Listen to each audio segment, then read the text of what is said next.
রহমতুল্লাহি ওবরাকাতু। প্রিয় দর্শক, মনীষী গবেষণা সপ্তাহ 2024-এ স্বাগত জানাচ্ছি। আমরা গতকাল থেকেই আল্লামা ইসহাক ফরিদী রহমতুল্লাহি আলাইহের জীবন কর্ম সাধনা বিষয়ে মনীষী গবেষণা সপ্তাহ উদযাপন করছি।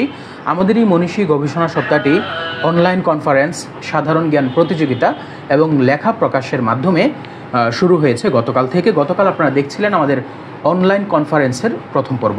আজকে আমাদের অনলাইন কনফারেন্সের দ্বিতীয় পর্ব আপনারা দেখছেন। আপনাদের সঙ্গে আমি আছি কাউসার লাবিব।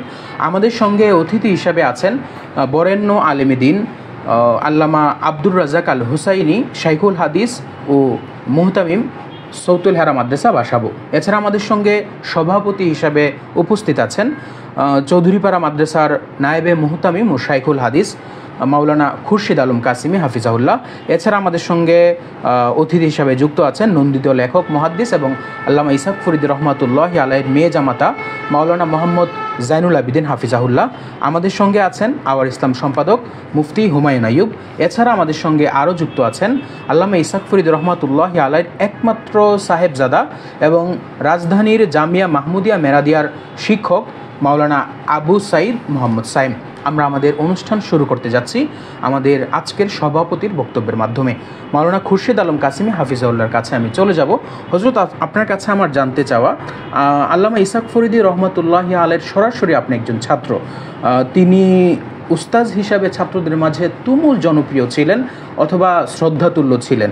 তো তার পেছনে কি কারণ ছিল? ছাত্ররা তার জন্য কেন পাগল ছিল? আপনার দেখা মতে আপনি কি কারণ দেখেছেন?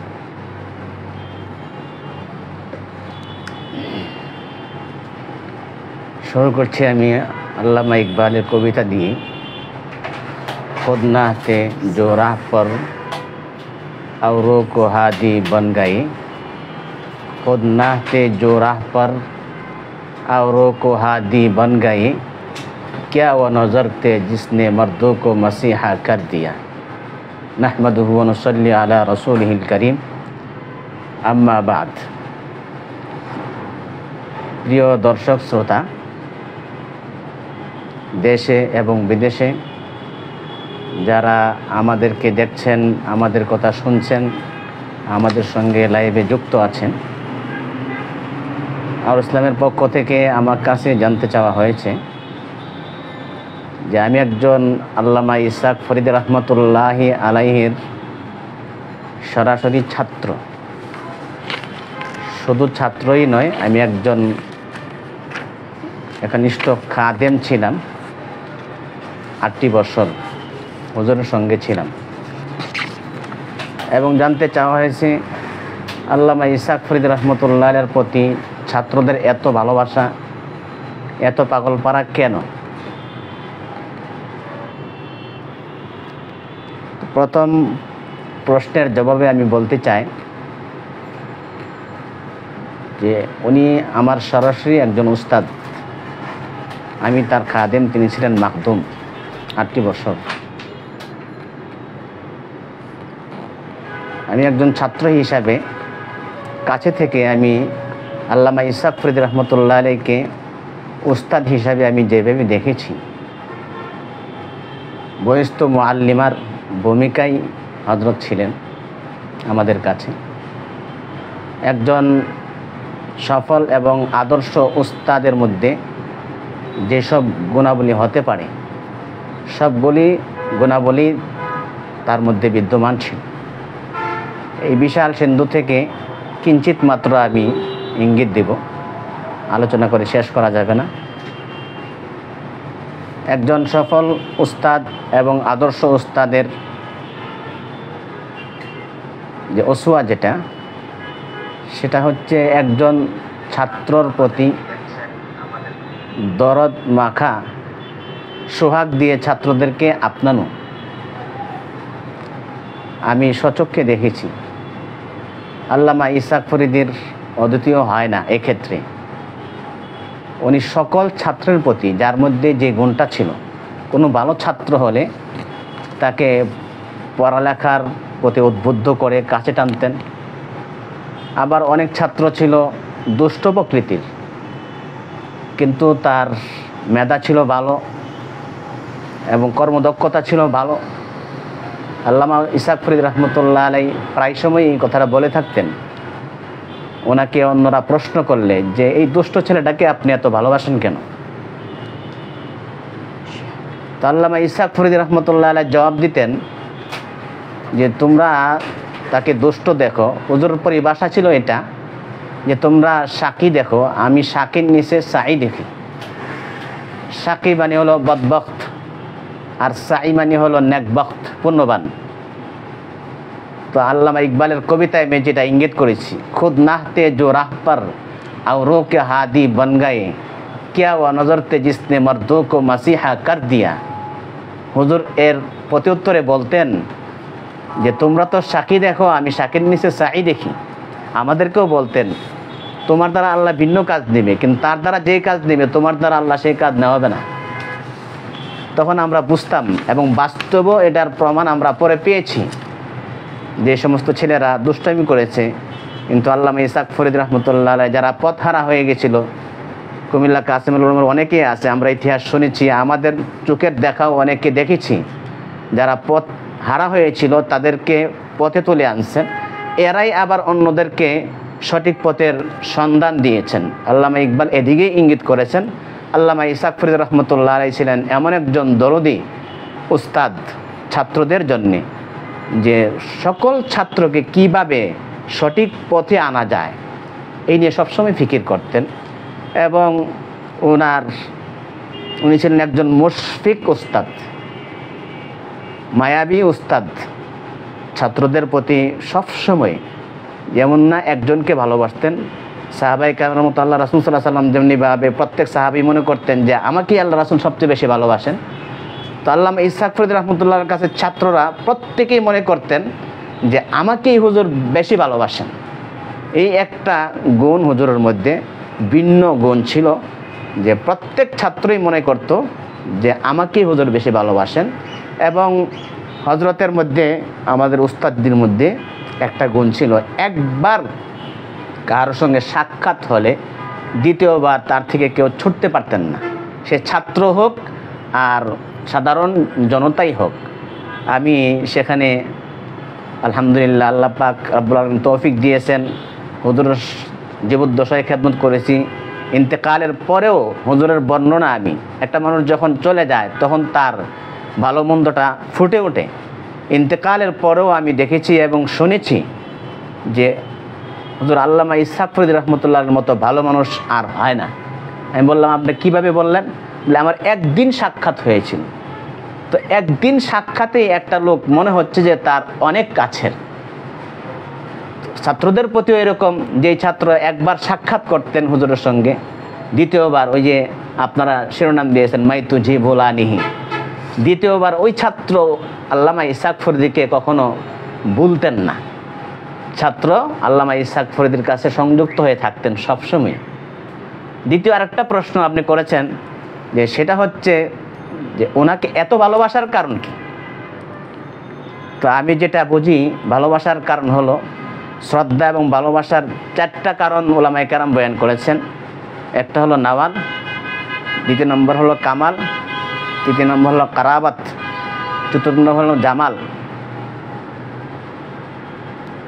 আমরা সকলেই এগুলোর অর্থ বুঝি, তারপরও আমি যারা বাহিরে আছেন, যারা বোঝেন না, তাদের জন্য আমি বলছি যে নাওয়াল, কারাবাত, সম্পর্ক, আত্মীয়তার বন্ধন, নিকটতা। তো আল্লামা ইসহাক ফরিদ রহমতুল্লাহ আলাইহি ছাত্রদের অনেক কাছের ছিলেন। তো কাছের বলতে দৈহিক কোনো সম্পর্ক ছিল না, আত্মিক সম্পর্কের দিক থেকেই অনেক কাছের ছিলেন। আর ইসলামে দৈহিক সম্পর্কের চাইতে আত্মিক সম্পর্কের মূল্যায়ন বেশি হয়ে থাকে, যার ফলে আল্লাহ রাসূল সাল্লাল্লাহু আলাইহি সাল্লাম সালমান ফারাসি যখন পারস্য থেকে আসলেন, আল্লাহ রাসূলের আদর্শ গ্রহণ করলেন, ইসলামের ছায়াতলে আসলেন, তখন রাসূল সাল্লাল্লাহু আলাইহি সাল্লাম বলছেন সালমান আহলুম মিন্না, সালমান আমার পরিবারের অন্তর্ভুক্ত। এটা কিসের কারণে? আত্মিক সম্পর্কের কারণে বলেছেন। আবু জাহাল, আবু লাহাব সম্পর্কে আল্লাহ রাসূল কোনোদিন বলেন নাই আবু জাহালিন আহলুম মিন্না, আবু লাহাবিন আহলুম মিন্না, এরকম কোনোদিন বলেন নাই। তেমনিভাবে আল্লামা ইসহাক ফরিদী রহমতুল্লাহি আলাইহি তিনি আমাদের রুহানিভাবে, আত্মিকভাবে সমস্ত ছাত্রদের কাছে অনেক কাছের ছিলেন।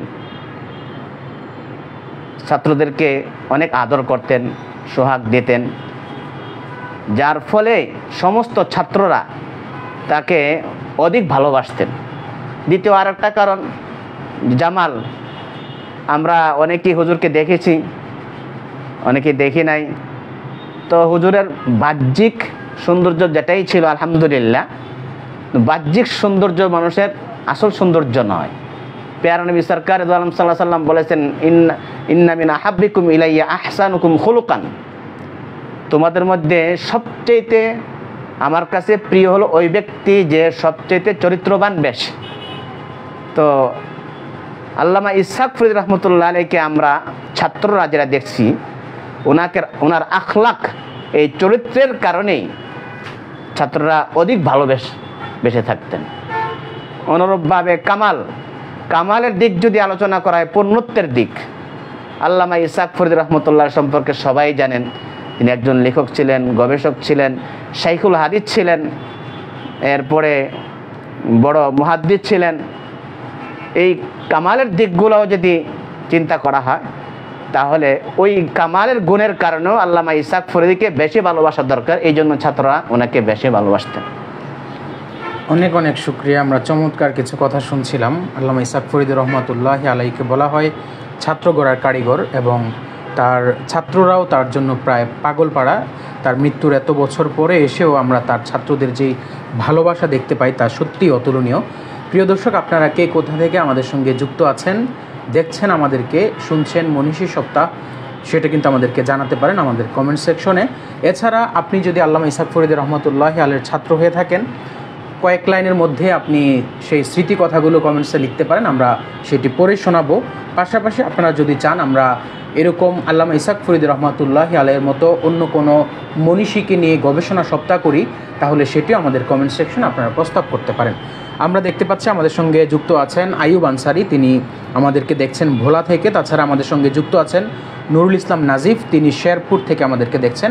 মোহাম্মদ আব্দুর রাজ্জাক আছেন আমাদের সঙ্গে, তিনিও আমাদেরকে শেরপুর থেকে দেখছেন। আমাদের সঙ্গে যুক্ত আছেন সুলাইমান মাহমুদি, তিনি আমাদেরকে দেখছেন বরগুনা থেকে। কামরুল হাসান মারুফ, তিনি আমাদের সম্মানিত সভাপতি উস্তাদ মুহতারাম মাওলানা খুরশিদ আলম কাসিম হাফিজুল্লাহর আলোচনা শুনেছেন এবং খুবই প্রশংসা করেছেন। এছাড়া নাদিম মাহমুদ আমাদের সঙ্গে কেরানীগঞ্জ থেকে যুক্ত আছেন এরকম আরও অনেকেই। প্রিয় দর্শক, আপনিও কিন্তু লিখতে পারেন আপনি কোথা থেকে যুক্ত আছেন। আমি চলে যাব আওয়ার ইসলাম সম্পাদক মুফতি হুমায়ুন আইয়ুবের কাছে। মুফতি হুমায়ুন আইয়ুব একাধারে আল্লামা ইসহাক ফরিদী রহমতুল্লাহি আলাইহির ছাত্র, পাশাপাশি আমরা যেটা জানি যে আপনার প্রথম বইটাও হুজুরকে নিয়ে লেখা। শিল্প সাহিত্যের আলোচনা বা কথাবার্তা আপনি যেখানেই বলেন, আমরা দেখতে পাই আল্লামা ইসহাক ফরিদী রহমতুল্লাহি আলাইহির প্রসঙ্গটাই ঘুরে ফিরে আসে আপনার আলোচনার ক্ষেত্রে। আপনার শিল্প সাহিত্যে এতটুকু আসা বা আপনার এতটুকু আসার পেছনে আল্লামা ইসহাক ফরিদী রহমতুল্লাহি আলাইহির অবদান কেমন ছিল, যদি একটু বলতেন। ধন্যবাদ কাউসার লাবিব। আল্লামা ইসহাক ফরিদী রহমতুল্লাহি আলাইহির শাগরেদ বা ছাত্র পরিচয় দেওয়ার মতন যোগ্যতা আসলে আমার নেই। আমরা হুজুরের মহব্বতকে লালন করি, আল্লামা ইসহাক ফরিদীকে অন্তর থেকে ভালোবাসি। আল্লামা ইসহাক ফরিদীকে আসলে কতটা বেশি চর্চা এই প্রজন্মের তরুণদের কাছে প্রয়োজন এবং কেন প্রয়োজন, এটা একটা বড় প্রশ্ন। কারণ আল্লামা ইসহাক ফরিদী আমার উস্তাদে মুহতারাম হযরত মাওলানা খুরশিদ আলম কাসেমি দামাত বারাকাতুহুম বলছিলেন হুজুরের কামালিয়াত বা যোগ্যতার ব্যাপারে। হুজুর যেহেতু চতুর্মুখী যোগ্যতার অধিকারী ছিলেন, তাই হুজুরের মনের মধ্যে থাকতো যে আমার ছাত্ররাও চতুর্মুখী হবেন, বহুমুখী হবেন, সব কাজের যোগ্যতা থাকবে। এই জায়গাটায় এসে আল্লামা ইসহাক ফরিদী রহমতুল্লাহি আলাইহিকে আমরা যতটুকু উপলব্ধি করেছি যে একজন ছাত্র ভালো পড়াশোনা বোঝে, তাকে পড়াশোনার মধ্যে লাগিয়ে দিতেন। একজন ছাত্র পড়াশোনার পাশাপাশি ভালো লিখতে জানে, তাকে লেখালেখিতে উৎসাহিত করতেন। একজন ছাত্র পড়াশোনার পাশাপাশি বয়ানে উৎসাহী বা আগ্রহী, তাকে বয়ানের দিকে অগ্রসর করে দিতেন। একজন ছাত্র পড়াশোনার পাশাপাশি সংগঠন বোঝে, সিয়াসত বোঝে, তাকে সংগঠনের লাইনে অগ্রসর হওয়ার জন্য হুজুর উৎসাহিত করতেন। তো হুজুরের প্রতি আমাদের যে দুর্বলতার জায়গা, বিশেষ করে আমার যে দুর্বলতার জায়গা, আমরা খুব ছোট, জালালাইন যেই বছর পড়ি সেই বছর হুজুর ইন্তেকাল করেছেন 2005 সাল। হুজুর রহমতুল্লাহি আলাইহিকে আমরা যে জায়গাটা, যেদিন হুজুর ইন্তেকালের দিন, যেদিন যাবেন রাতের বেলা, আমি হযরত মাওলানা খুরশেদ আলম কাসিমি সাহেবের খাদেম হুজুরের পাশের রুমে থাকতেন। তো হুজুর রাত্রে যাওয়া ঘর গোছাচ্ছেন এমনভাবে, ঘর খুব সুন্দর দেখাচ্ছে এবং খুঁটিয়ে খুঁটিয়ে ঘর গোছাচ্ছে। ছাত্রদেরকে বলতেছেন যে এটা পরিষ্কার করো, আমার কিতাবগুলো পরিষ্কার করো, এভাবে অনেক কাজ করছেন। তো যাওয়ার দিন ওই রাত্রের বেলা আমাকে ডেকে বললেন যে তুমি তো টুকটাক লেখালেখি করো, আমার হাতে কিছু কাগজ আছে, এক পাশে কম্পোজ আর এক পাশে ফাঁকা, তুমি এর উল্টা পাশে লিখতে পারবে, আমার কাগজগুলো তুমি রাখো, আমার লেখার সময় নাই, তুমি লিখবে। আসলে লেখালেখির জন্য তো হুজুরের অনেক বয়ান শুনেছি, উৎসাহিত হয়েছি, এবং এই এলাকায় লাজনাতুত তালাবার যে প্রভাব হুজুরের মেজাজ এবং মগজের মাঝে এটা ছিল। তো আমাকে যে শেষ দিন যাওয়ার দিন বলে গেলেন যে আমার লেখার সময় নেই, তুমি লিখবে, আসলে ওই আদেশটাকে যেন আমি পালন করতে পারি, এই জন্যই হুজুরকে, আমি যেহেতু লেখালেখির সামান্যতম একজন কর্মী, একজন শব্দ শ্রমিক, আমি ওই জায়গাটায় আমার বারবার মনের মধ্যে আসে। এবং আমার প্রথম গ্রন্থ আল্লামা ইসহাক ফরিদী রহমতুল্লাহি আলাইহিকে নিয়ে, এটা আমার বড় সৌভাগ্যের ব্যাপার যে আমার উস্তাদ, আমার মতো নগণ্য একজন মানুষ হুজুরকে নিয়ে লেখা, এবং এই লেখা পড়ে হুজুরের ছাত্ররা নানানভাবে আমাকে উৎসাহিত করেছেন, প্রশংসা বাণী দিয়েছেন, আমি আমার সেগুলো দোয়া হিসাবে নিয়েছি। আজকে পর্যন্ত শিল্প সাহিত্যের এই লাইনে বা এই কর্মসূচি নিয়ে থাকার মৌলিক একটি কারণ হলো আল্লামা ইসহাক ফরিদীর সোহবত। ব্যক্তিগতভাবে হুজুর মহব্বত করতেন, জানতেন। আজকে হুজুরের শাগরেদ হওয়ার মতন আসলে এত যোগ্যতাও নেই। তো হুজুর যেহেতু লেখালেখিকে পছন্দ করতেন, শিল্প সাহিত্যকে পছন্দ করতেন, প্রচুর পরিমাণ ছাত্র চৌধুরীপাড়া মাদ্রাসার ফোজালাদের মধ্যে লেখক আছে, গবেষক আছে, সংগঠক আছে, নানান রকমের ছাত্র হুজুরের বৈচিত্র্যময়, বহুমুখী, বহুমাত্রিক গুণের কারণে তৈরি হয়েছে। তো আজকের তরুণরা যদি হুজুরকে ফলো করেন, যে যে জায়গা থেকে আছেন, হুজুরকে তার আদর্শ হিসাবে নেওয়া খুব সহজ হয়ে যাবে। আমি এই আয়োজনের মাধ্যমে সারা দেশের ওলামাই দেওবন্দীদের মধ্যে আল্লামা ইসহাক ফরিদীর চর্চা আরও বেগবান হোক, এই প্রত্যাশা করব। এবং হুজুরের সাহেবজাদা, আমাদের ছোট ভাই সায়েম এখানে উপস্থিত আছে, আমি তার সঙ্গে কিছুক্ষণ আগেও কথা বলতেছিলাম যে হুজুর রহমতুল্লাহি আলাইহির সমস্ত রচনাবলীকে আবারও পুনর্প্রকাশ এবং আবারও গ্রন্থগুলোকে বাজারে আনার প্রক্রিয়া শুরু হয়েছে। এবং হুজুরের মেয়ে জামাতা এবং হুজুরের শাগরেদ, চিন্তা এবং আদর্শের সৈনিক মোহাম্মদ জাইনুল আবিদিন আমাদের সঙ্গে আছেন। আমি মনে করি হুজুরকে জীবিত রাখার জন্য, হুজুরকে চর্চায় রাখার জন্য, হুজুরের ভালো একটি জীবনী গ্রন্থ হওয়া, সেই সঙ্গে হুজুরের লেখা ফিকিরগুলো আবারও মুরকে গ্রন্থিত হয়ে উম্মতের সামনে আসার প্রয়োজন। আমি যারা এখানে উপস্থিত হয়েছেন, হুজুরকে যারা ভালোবাসেন, যারা আমাদেরকে দেখছেন এবং শুনছেন, সকলকে আন্তরিক মোবারকবাদ জানিয়ে আমি আমার বক্তব্য এখানে শেষ করছি। অনেক অনেক শুকরিয়া মুফতি হুমায়ুন আইয়ুব, আওয়ার ইসলাম সম্পাদক, আপনাকে। প্রিয় দর্শক, আপনারা কে কোথা থেকে আমাদেরকে দেখছেন আপনারা কিন্তু আমাদেরকে জানাতে পারেন। আমরা এখন চলে যাব নন্দিত লেখক মুহাদ্দিস আল্লামা ইসহাক ফরিদী রহমতুল্লাহি আলাইহির মেয়ে জামাতা উস্তাজে মোহতারাম মাওলানা মোহাম্মদ জাইনুল আবিদিন হাফিজাউল্লাহর কাছে। এছাড়া এর আগে আমি একটু দেখি কে কে আমাদের সঙ্গে কোথা থেকে যুক্ত আছেন। খালেদ সাইফুল্লাহ আমাদেরকে দেখছেন মুন্সিগঞ্জ থেকে। তাছাড়া আমাদের সঙ্গে যুক্ত আছেন মুফতি নুরুল আলম, তফসিরুল ইসলাম, তিনি ব্রাহ্মণবাড়িয়া থেকে দেখছেন। নুরুল ইসলাম মুস্তাফি, তিনি মুন্সিগঞ্জ থেকে আমাদেরকে দেখছেন। মাহবুব আল হাবিবি আমাদেরকে দেখছেন গাজীপুর থেকে। তাছাড়া ব্রাহ্মণবাড়িয়ার বিজয়নগর থেকে দেখছেন তাফসিরুল ইসলাম। প্রিয় দর্শক, আপনারা কে কোথা থেকে দেখছেন জানাতে পারেন। আপনারা যদি আল্লামা ইসহাক ফরিদী রহমতুল্লাহি আলাইহির শাগরেদ হয়ে থাকেন, কোনো স্মৃতি কথা থাকলে সেটি কিন্তু আমাদেরকে লিখতে পারেন। আমরা একটি কমেন্টস পড়ে নেব। সুন্দর একটি কমেন্টস আমাদের এখানে এসেছে। শাখাওয়াত রাহাত তিনি লিখেছেন, আল্লামা ইসহাক ফরিদী রহমতুল্লাহি আলাইহি একজন দক্ষ জহুরির মতোই খাঁটি রত্ন চিনতে পারতেন। বিগড়ে যাওয়া ছাত্রদের মাঝেও তিনি সম্ভাবনা দেখতে পেতেন।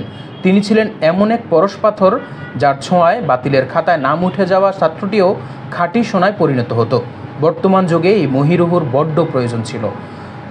এরকম সুন্দর কিছু মন্তব্য আপনারা যদি লিখেন তাহলে আমরা আমাদের দর্শকদের মাঝে পড়ে শোনাবো। প্রিয় দর্শক, আমরা চলে যাব উস্তাজে মুহতারাম মাওলানা মোহাম্মদ জাইনুল আবেদিন হাফিজাহুল্লাহর কাছে। হুজুর, আমি আপনার কাছে কোনো প্রশ্ন করব না, আপনার কাছে জানতে চাও আপনার আল্লামা ইসহাক ফরিদী রহমাতুল্লাহ আলাইকে নিয়ে আপনার স্মৃতির জাপিতে যে স্মৃতিগুলো আছে সেগুলো একটু একটা একটা করে শুনতে চাই।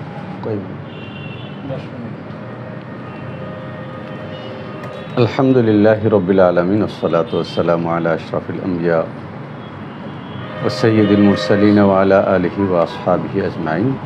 প্রথমে আমি আমার পক্ষ থেকে, আমাদের পরিবারের পক্ষ থেকে আর ইসলামের প্রতি অনেক অনেক কৃতজ্ঞতা জানাচ্ছি যে আল্লামা ইসহাক ফরিদী রাহিমাহুল্লাহু তাআলার জীবন, কর্ম, অবদান বিষয়ক আপনারা যে অনলাইন আজকের এই আলোচনা সভার আয়োজন করেছেন। মাওলানা ইসহাক ফরিদী রাহিমাহুল্লাহু তাআলা আমাদের উস্তাজ। মাওলানা ইসহাক ফরিদী রাহিমাহুল্লাহু তাআলার জীবনের উল্লেখযোগ্য বড় শিরোনাম যদি আমরা দেখি তাহলে প্রধানত তিনটা জায়গাতে আমরা তাকে খুব উজ্জ্বলভাবে দেখি। তন্মধ্যে সবচাইতে সফল তার যে জায়গা সেটা হলো শিক্ষকতা। শিক্ষকতায় আমাদের মাওলানা খুরশিদ সাহেব বলেছেন, আমাদের হুমায়ুন আইয়ুব বলেছেন, তার অসংখ্য ছাত্র তার প্রতি মুগ্ধতার কথা বলবে। মূলত এই যে মুগ্ধতাটা অন্তর থেকে ছিনিয়ে আনা, এর জন্যে প্রধানত দুটো বিষয়ের প্রয়োজন হয়। গোড়াতে আমরা যেটা হযরত মুহাম্মদুর রাসূলুল্লাহ সাল্লাল্লাহু আলাইহি ওয়াসাল্লামের মধ্যে দেখি, মাওলানা ইসহাক ফরিদী রাহিমাহুল্লাহু তাআলা গোড়াতে সেই মৌলিক দুটি গুণের অধিকারী ছিলেন। একটি ছিল হলো শিক্ষক হিসাবে তার ইলমি যোগ্যতা। যখন কোনো ব্যক্তির ইলমি যোগ্যতা থাকে, তিনি যখন ফ্রেশ পড়াতে পারেন, ভালো পড়াতে পারেন, পড়াবার সময় যখন তিনি শেকড় স্পর্শ করতে পারেন, তখন প্রথমেই ছাত্র তার প্রতি মুগ্ধ হয়, মুগ্ধ না হয়ে পারে না।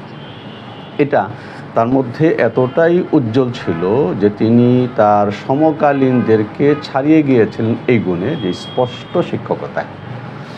তো যেহেতু আমাকে অনেক কথা বলতে হবে 10 মিনিটে, এই জন্য অনেক কিছু আমি ভাঙতে পারবো না। তারপরের যে জায়গাটা, সেই জায়গাটা হলো আখলাক। মুহাম্মদুর রাসূলুল্লাহ সাল্লাল্লাহু আলাইহি ওয়াসাল্লাম যেভাবে তার সকল ছাত্রকে চিনতেন, ঠিক তেমনিভাবে মাওলানা ইসহাক ফরিদী রাহিমাহুল্লাহু তাআলা তার কাছে জীবনে কেউ একদিন পড়ে গেছে, এক সপ্তাহ পড়ে গেছে, তো আজীবন তার নাম ঠিকানা সহ তিনি তাকে মুখস্থ রেখেছেন। 10-20 বছর পর টুঙ্গি ইজতেমায় যেতে যেতে পথে দূর থেকে দেখলে তিনি নাম ধরে ডাকতেন। এটা ছিল তার অসামান্য একটা গুণ। আরও অন্যান্য কথা আমাদের সাখাওয়াতের আহাদ যে কমেন্টস করেছেন, হুমায়ুন বলেছেন, আমাদের মাওলানা খুরশিদ বলেছেন যে তিনি একজন ছেলের চেহারা দেখে তাকে পড়তে পারতেন, এটা একটা বড় ব্যাপার। ঠিক একই সঙ্গে পড়তে পারার পর তাকে ঠিক কোন জায়গাটা থেকে স্পর্শ করতে হবে, টাচ করলে তার ভেতরে লুকানো যে শক্তি সেটা বেরিয়ে আসবে, সেটা তিনি প্রথম চান্সেই ধরতে পারতেন। এই গুণগুলোর কারণে তিনি ছিলেন শ্রেষ্ঠ শিক্ষক। এটা ছিল তার জীবনের একটা বড় জায়গা। তার একটা বড় জায়গা হলো লেখালেখি।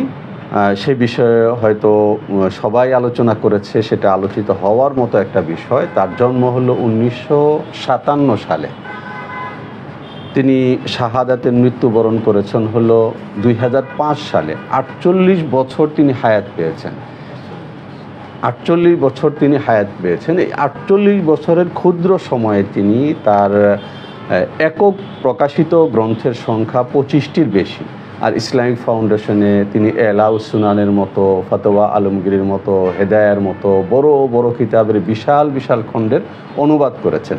তিনি দৈনন্দিন জীবনী ইসলাম, ফতোয়া মাসাইল, হাদিস ও বিজ্ঞান, হাদিস ও ফিকহে হানাফি সহ ইসলামিক ফাউন্ডেশনের অনেক বড় বড় প্রজেক্টের সম্পাদনা পরিষদের অত্যন্ত শক্তিমান একজন সদস্য ছিলেন। ইসলামিক ফাউন্ডেশনে ওই সময় কারা কাজ করেছেন, কাদের সঙ্গে তিনি কাজ করেছেন, বয়সের দিকটা যদি আমরা দেখি তাহলে এই জায়গায় অবাকই হতে হয় যে তার জন্যে অপেক্ষা করা হতো খতিব মাওলানা ওবায়দুল হক রাহিমাহুল্লাহ তাআলা, ভাষা বিজ্ঞানী ডক্টর কাজী দ্বীন মোহাম্মদ রাহিমাহুল্লাহ তাআলা, মাওলানা কবি রুহুল আমিন সাহেব দামাত বরকাতুহুম, এই জাতীয় সিনিয়র ব্যক্তিরা, মাওলানা রেজাউল করিম ইসলামাবাদী রাহিমাহুল্লাহ তাআলা, সিনিয়র ব্যক্তিরা যখন কাজে বসতেন সম্পাদনায়, তখন মূল গ্রন্থ পাঠ করে সেটাকে তুলনা করে মিলিয়ে দেখে অনুবাদ অথবা রেফারেন্স যথার্থ হয়েছে কিনা এবং মূল টেক্সটের তর্জমাটা, মূল বক্তব্যটা যথার্থ উঠে এসেছে কিনা, তার জন্য এই মূল গ্রন্থটা কে পাঠ করবে। তো একেবারে যে কোনো পড়া অপড়া কিতাবকে ঝরঝরা মুখস্থ কিতাবের মতো পড়তে পারার যে এক অসাধারণ গুণ ছিল, শিক্ষক না হয়েও তার এই পাঠ শক্তির কারণে ওই সময়কার বড় বড় ব্যক্তিরা অবাক মুগ্ধতায় তার দিকে তাকিয়ে থাকতেন। ইসলামিক ফাউন্ডেশনে তখন আমরা যেতাম, নিয়মিত পড়তে যেতাম। তখন আমাদের ঢাকার মাদ্রাসাগুলোতেও ব্যাপকভাবে কিতাবপত্র পাওয়া যেত না। ফলে ইসলামিক ফাউন্ডেশনের বিশ্বকোষ সহ নানা প্রজেক্টে আমরা আমাদের লেখা তৈরি করবার জন্য সেখানকার যে লাইব্রেরি, সেই লাইব্রেরিতে বরাবর আমাদেরকে যেতে হতো এবং লাইব্রেরির চারপাশেই হলো বেশ কয়েকটা সম্পাদনা বোর্ড বসতো। তো এই যে একটা জায়গা, যে তার বিশাল খেদমত, সিয়াসিত্তার অনুবাদ থেকে শুরু করে, তাফসিরে মাজহারি থেকে শুরু করে, তাফসিরে তাবারি থেকে শুরু করে বড় বড় অনুবাদ কাজ তিনি করেছেন। তিনি যখন একসঙ্গে অনুবাদের কাগজ জমা দিতেন, 500 পৃষ্ঠা 600 পৃষ্ঠা এই রকমের পরিমাণ তিনি জমা দিতেন, অথচ ওই সময়ে তিনি একাধারে মাদ্রাসায় সহিহ বুখারী সহ 5টা 6টা ক্লাস করাতেন। এবং তার অনন্যতার আরেকটা জায়গা হলো এটা যে তিনি তার এই বিশাল ব্যস্ততা, তার শিক্ষকতা, তার লেখালেখি, তার রাজনীতি, এবং আরেকটা কথা খুব বেশিভাবে তার কাছের লোকেরা জানেন যে তার দস্তরখান কখনো শুকাতো না। ফলে যখন তখন যে কেউ চলতি পথে তার এখানে এসে উঠতেন এবং তিনি তাকে সময় দিতেন, তার দস্তরখান প্রস্তুত থাকতো তার জন্যে। এই সকল ব্যস্ততার ভেতর দিয়ে তিনি তার সন্তানদেরকে সময় দিতেন।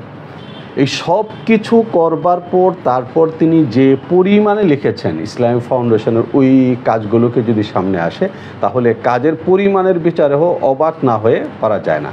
আমরা আমাদের একেবারে লেখালেখির, আমরা আমাদের শিক্ষা জীবনের যে জায়গাটায় এসে প্রথম তার সঙ্গে পরিচিত হই, সে জায়গাটা হলো যে আমরা সবে মাত্র তরুণ হতে শুরু করেছি, অর্থাৎ শরহে জামি শরহে বাকায়া পড়ি। যদিও আমাদের বাড়ি একই থানাতে, তার কাজের আরেকটা বড় জায়গা যেটা, সেটা হলো সংগ্রাম। তার রক্তের ভেতরে ইসলামের যে ভালোবাসা ছিল, সেই ভালোবাসাটা সবসময় আগুন হয়ে ছড়াতো।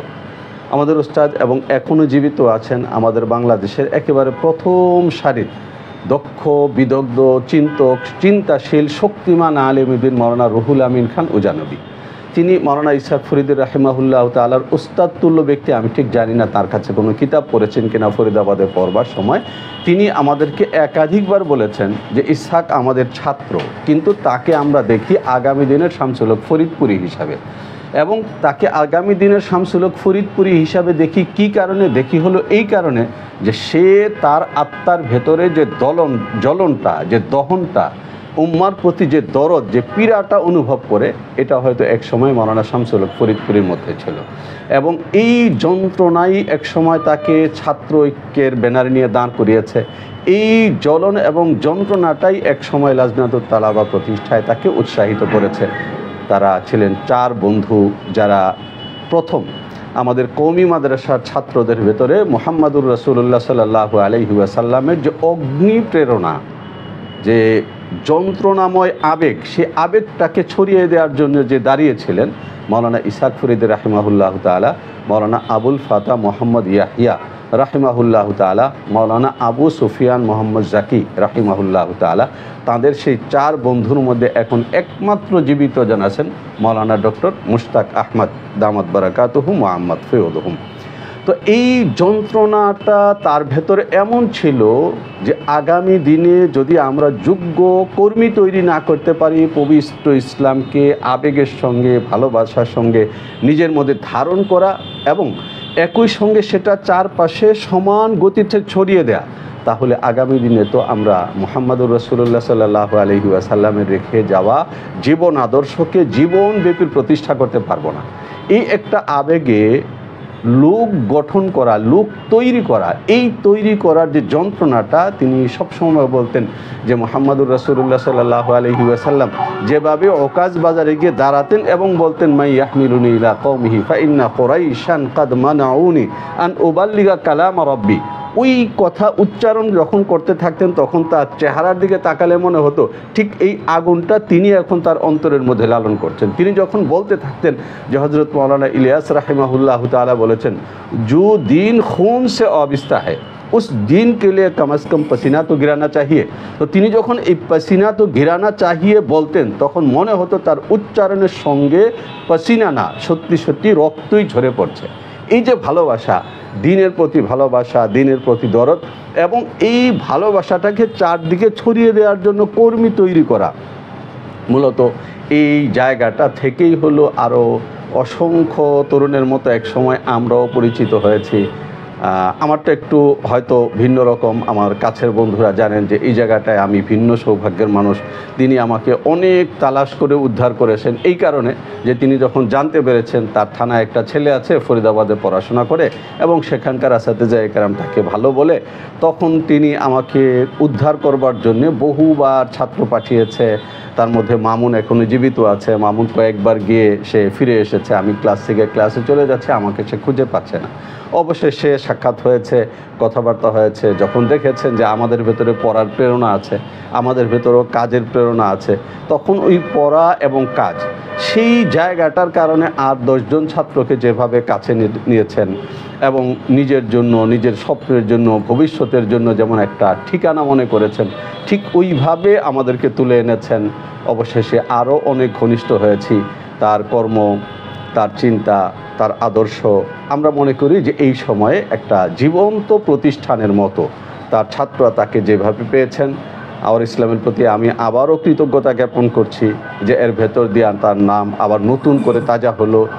এটা যতই চর্চা হবে আমাদের তরুণরা যেমন উপকৃত হবে, আমি মনে করি যারা প্রাজ্ঞ উলামায়ে কেরাম তারাও এই জায়গাটায় এসে একটু ভাবতে বাধ্য হবেন।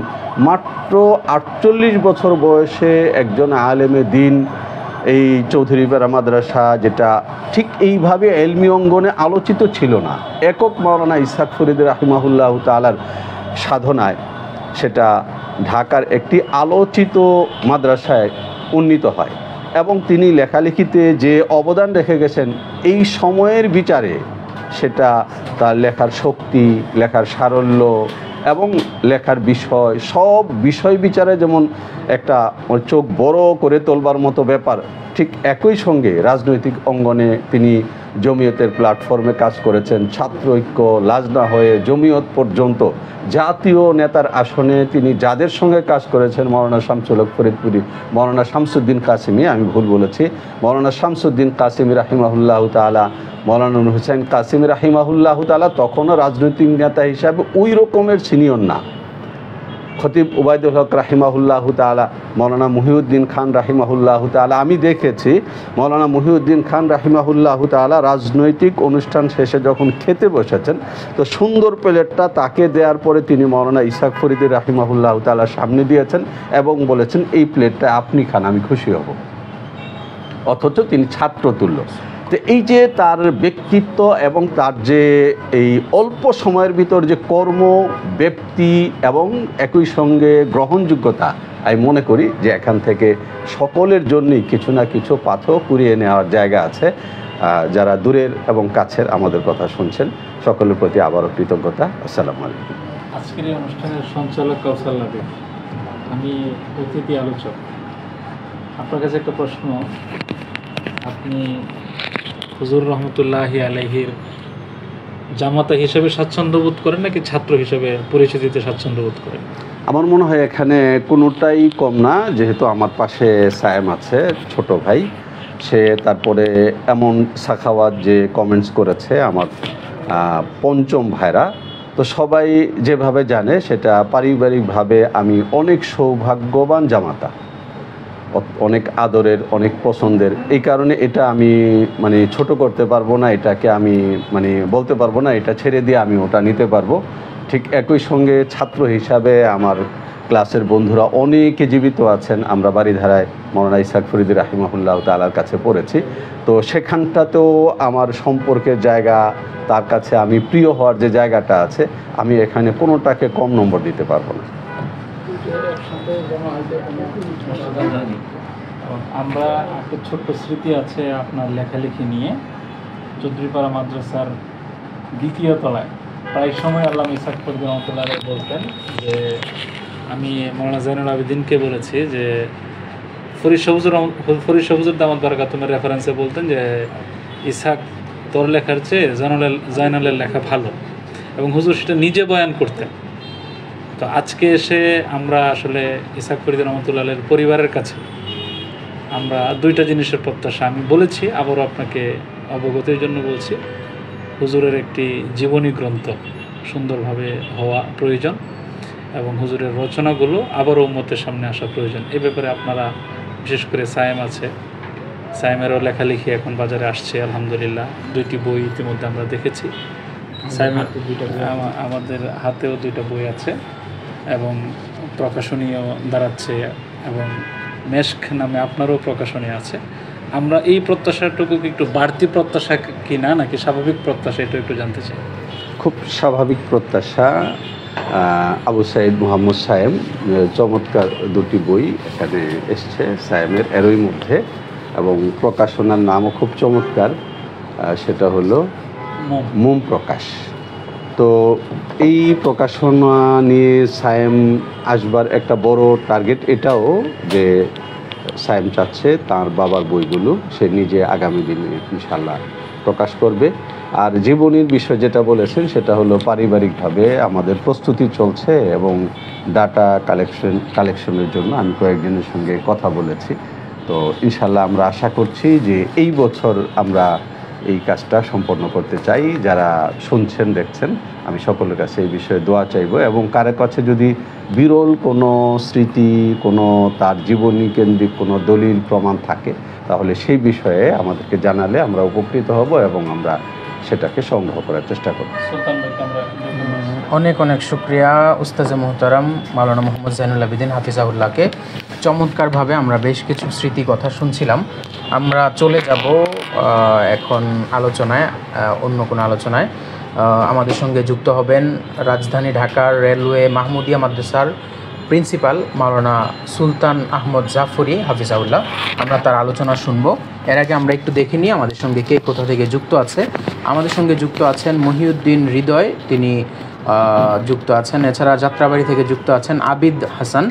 আমাদের সঙ্গে নুরুল ইসলাম নাজিফ যুক্ত আছেন। তিনি বেশ কিছু নাম প্রস্তাব দিয়েছেন যাদেরকে নিয়ে আমরা মনীষী গবেষণা সপ্তাহ করতে পারি। এই বিষয়গুলো আমরা অবশ্যই আমাদের সামনে রাখবো। এছাড়া আনোয়ার হোসাইন, তিনি জামালপুর থেকে আমাদেরকে দেখছেন।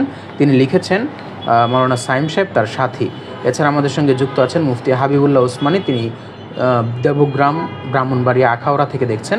জহিরুল ইসলাম তানবীর, তিনি আমাদেরকে দেখছেন মক্কা থেকে। এছাড়া সালিম লাবিব, তিনি আমাদেরকে ধানমন্ডি থেকে দেখছেন। এম এ সাঈদ আমাদের সঙ্গে যুক্ত আছেন। আমাদের সঙ্গে যুক্ত আছেন ইসহাক বিন ইব্রাহিম। এম এ সাঈদ যুক্ত আছেন। আবু বকর সিদ্দিক চট্টগ্রাম থেকে আমাদেরকে দেখছেন। সাইফুল্লাহ ফুয়াদ, তিনি আমাদেরকে দেখছেন জামালপুর থেকে। তিনি আমাদের যে সুন্দর আলোচনা করেছেন উস্তাজে মোহতারাম মাওলানা জাইনুল আবেদিন হাফিজাহুল্লাহ, তার আলোচনার প্রশংসা করেছেন। এছাড়া আমাদের সঙ্গে যুক্ত আছেন আনিসুর রহমান। প্রিয় দর্শক, আপনি কোথা থেকে যুক্ত আছেন? আমাদের আলোচনাগুলো আপনার কাছে কেমন লাগছে? আল্লামা ইসহাক ফরিদী রহমতুল্লাহি আলাইহি নিয়ে আপনার যদি কোনো প্রশ্ন থাকে, আমাদের সঙ্গে যুক্ত আছেন তার পরিবারের 2জন সদস্য, আল্লামা ইসহাক ফরিদী রহমতুল্লাহি আলাইহির মেয়ে জামাতা এবং তার সাহেবজাদা। এছাড়া তার দীর্ঘদিনের সহকর্মী আল্লামা আব্দুর রাজ্জাক আল হুসাইনি হাফিজাহুল্লাহ আমাদের সঙ্গে যুক্ত আছেন। তার দীর্ঘদিনের খাদেম মাওলানা খুরশিদ আলম কাসিমি হাফিজাহুল্লাহ আমাদের সঙ্গে যুক্ত আছেন। আমাদের সামনে এখন কথা বলবেন মাওলানা সুলতান আহমদ জাফরি হাফিজাহুল্লাহ, তিনিও আল্লামা ইসহাক ফরিদী রহমতুল্লাহের শাগরেদ। তো সব বিষয়, যে কোনো বিষয়ে আপনাদের যদি কোনো প্রশ্ন থাকে তাহলে আপনারা আমাদেরকে প্রশ্নগুলো কমেন্ট সেকশনে লিখতে পারেন। আমি চলে যাব মাওলানা সুলতান আহমদ জাফরি হাফিজাহুল্লাহর কাছে।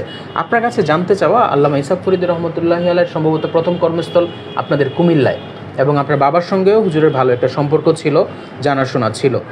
হুজুরের প্রথম কর্মস্থল কুমিল্লায়, এবং কুমিল্লা কেন্দ্রিক হুজুরের খেদমত সম্পর্কে আপনি কতটুকু জানেন, বা আপনার বাবার সঙ্গে সম্পর্ক কেমন ছিল, একটু যদি স্মৃতি কথাগুলো আমাদেরকে বলতেন, সংক্ষেপে যদি আমাদেরকে সুন্দরভাবে বলতেন।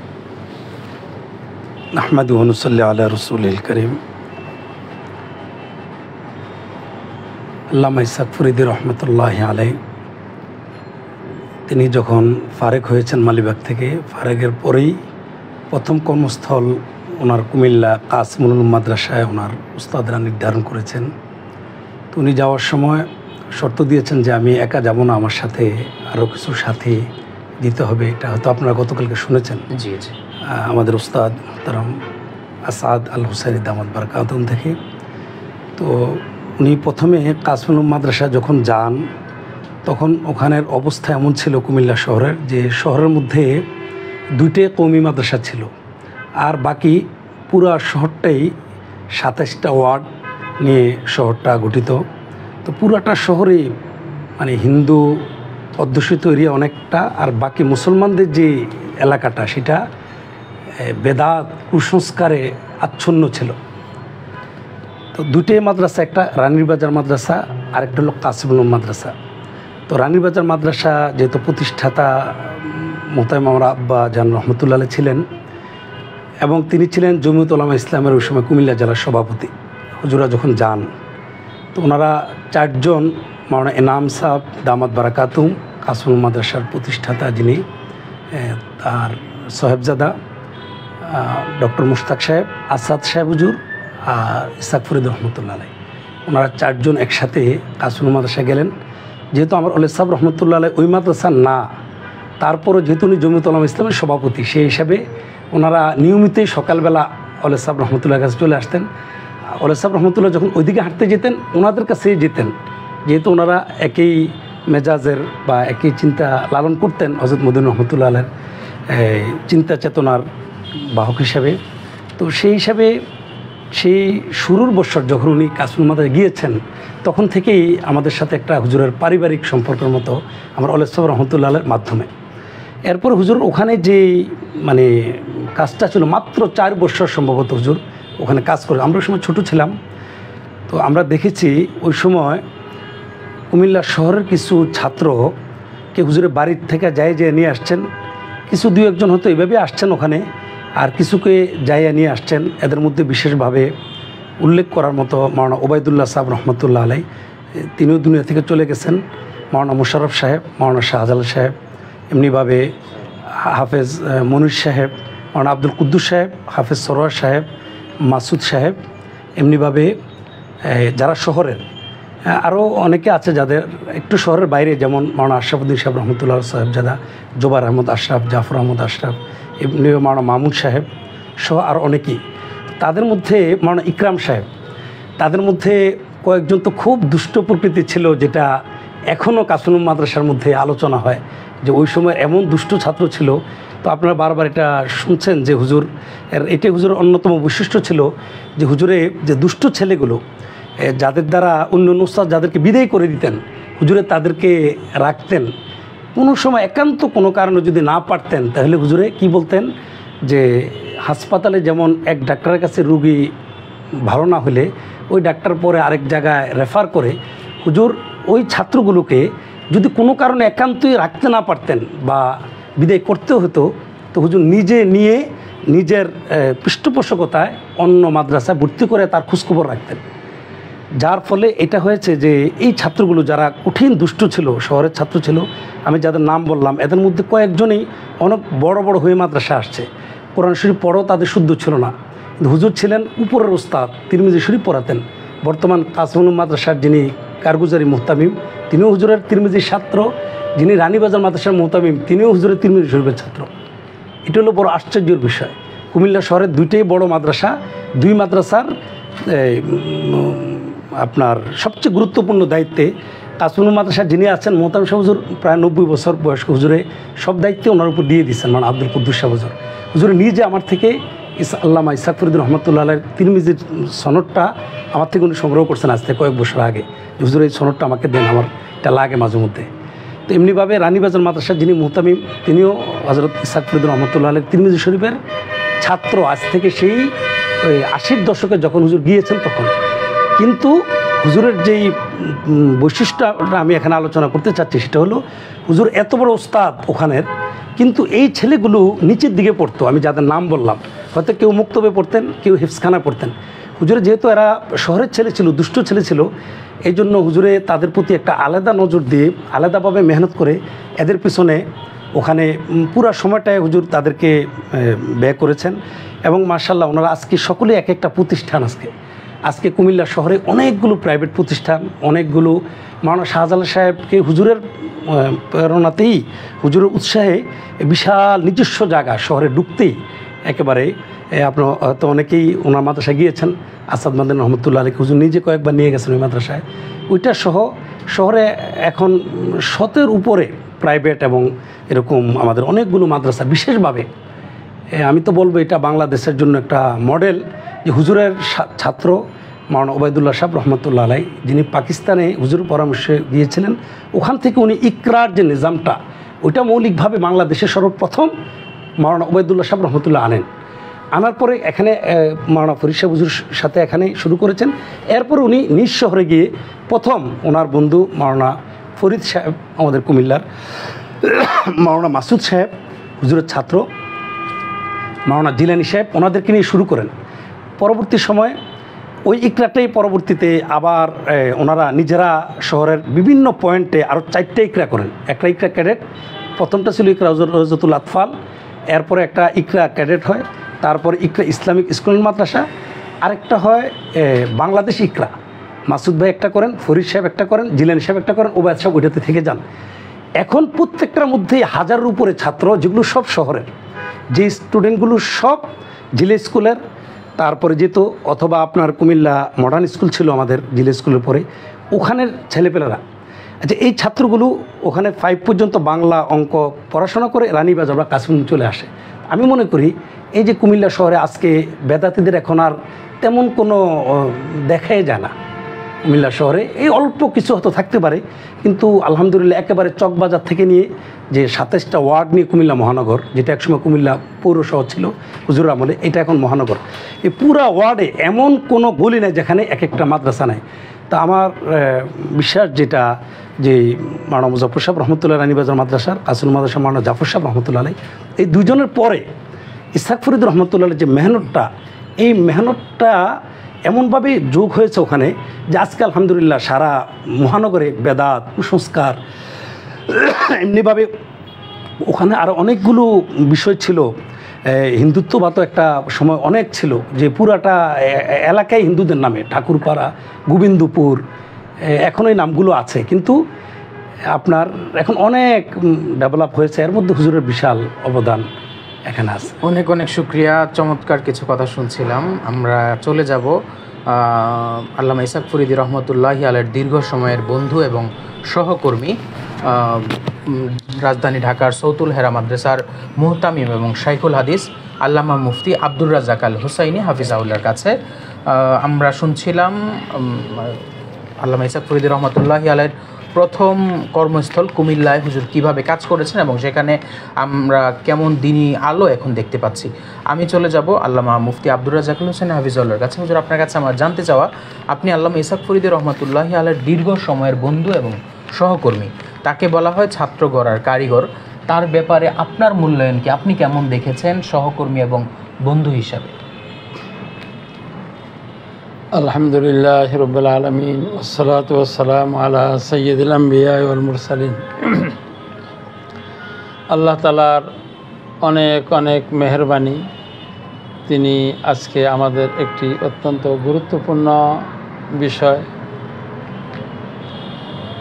সামনে রেখে আওয়ার ইসলামের উদ্যোগে আয়োজিত আল্লামা ইসহাক ফরিদীর জীবন, কর্ম, সাধনা, অবদান শীর্ষক বিষয়ে অনলাইনের এই আয়োজন।